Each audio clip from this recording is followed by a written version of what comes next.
Փաշինյանն էր ասում, որ այս ընտրություններից հետո ինքը կարողանա համահարթել այն խնդիրները, որ Ռուսաստանի հետ կապված կա, բայց ոնց որ թե այդքան էլ չի ստացվում, ավելին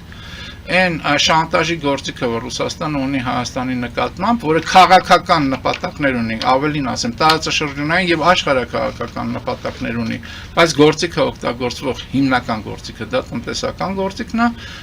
այդ գործիքը Ռուսաստանի, այդ գործիքի կիրառումը Ռուսաստանը շարունակում է ընդլայնել, մասնավորապես մայիս ամսվանից, եթե չեմ սխալվում, սկսվել էր այդ